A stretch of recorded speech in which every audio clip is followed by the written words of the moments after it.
children, we have already started with kingdom Monera, and we have studied about the structure of a bacterial cell. Today we are going to study about the classification of bacteria. Bacteria can be classified according to their shape, according to their mode of nutrition, according to their mode of respiration, and according to their mode of reproduction. So first we will study the classification of bacteria on the basis of shape. On the basis of shape, bacteria are of four types. First, bacillus or rod shaped, coccus or spherical, spiral or helical, comma shaped or vibrio. So these are the four types of bacteria. First we will study about bacillus or rod shaped bacteria. These bacteria are the most common form of bacteria, which are cylindrical or elongated, flagellated or non-flagellated, with rounded ends or blunt ends. They can have rounded ends like this, or they can even have blunt ends.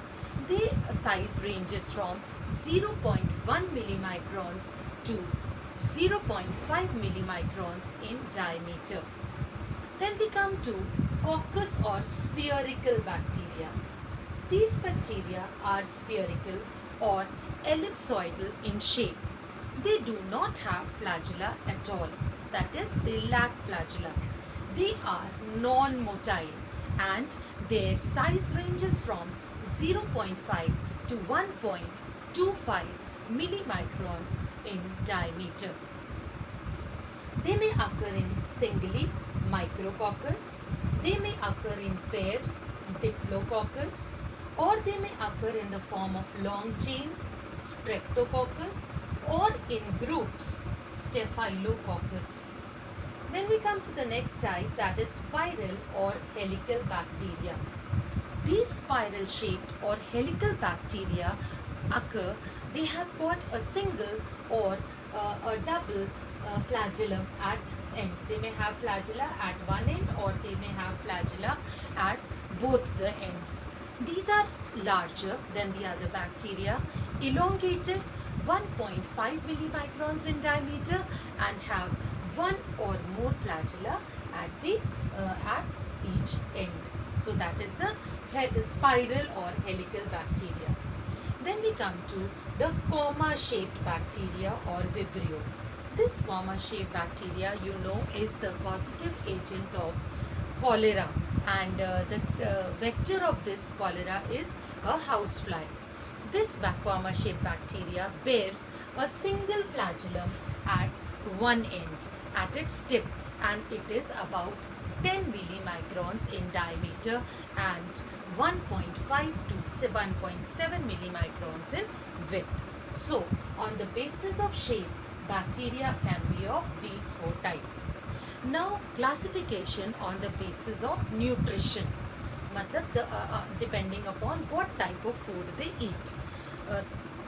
Depending upon nutrition, bacteria are of three main types: phototrophs, chemotrophs, and heterotrophs.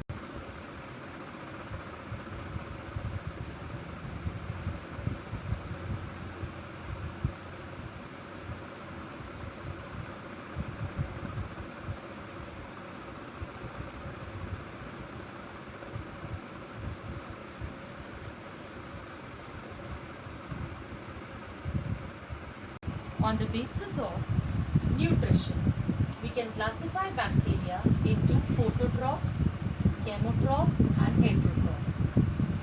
Phototrophic bacteria, chemotrophic and heterotrophic bacteria. Phototrophic bacteria obtain or synthesize their own food by using radiant energy of the sun, or the radiant light energy.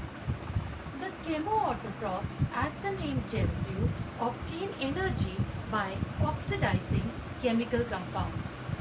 And heterotrophs, hetero means different types of way of obtaining food.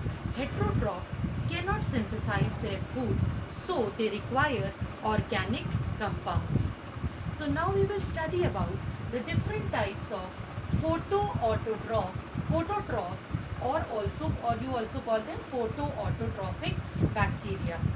These autotrophic bacteria are anoxygenic. Anoxygenic means they cannot split the water molecule, so no oxygen is evolved. Depending upon the pigment and the color, they are green sulfur bacteria, purple sulfur bacteria, and purple non-sulfur bacteria.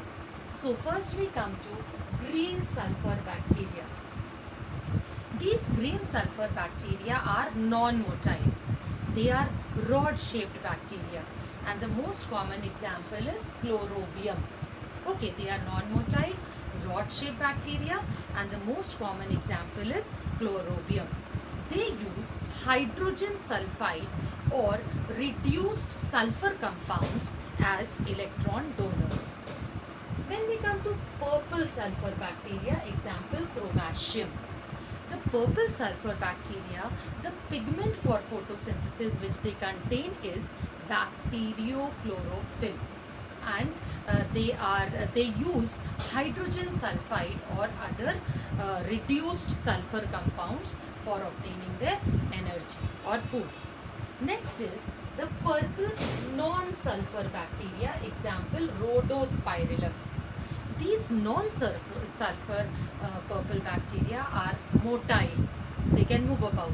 They are rod-shaped bacteria, for example, and they never accumulate or within the cell, and they, unlike the purple bacteria, they can grow in the presence of oxygen. Like they were unable to grow in the presence of oxygen, they can grow in the presence of oxygen. And photosynthetic pigment here also, just like the purple sulfur bacteria and these non-sulfur bacteria, also contain the pigment bacteriochlorophyll. Now we come to the next one. They are chemosynthetic bacteria. Now on the basis of the substrate specificity, they can be sulfur bacteria, iron bacteria, hydrogen bacteria, or the nitrifying bacteria. Now as I told you, these chemosynthetic bacteria, they obtain their energy by oxidizing the chemical compounds. Okay, now these the first one is the sulfur bacteria, like Thiobacillus. These sulfur bacteria occur in sulfur containing terrestrial habitat or in sulfur containing aquatic habitats, and they derive their energy by the oxidation of reduced sulfur compounds. Okay, the next is the iron bacteria. As the name implies, example is Ferrobacillus. These bacteria, they are found in freshwater ponds and freshwater springs, and these bacteria, they convert or they oxidize ferrous compounds into ferric compounds, and the energy released in this process during the oxidation of ferrous into ferric compounds, whatever energy is released is used for the synthesis of organic compounds.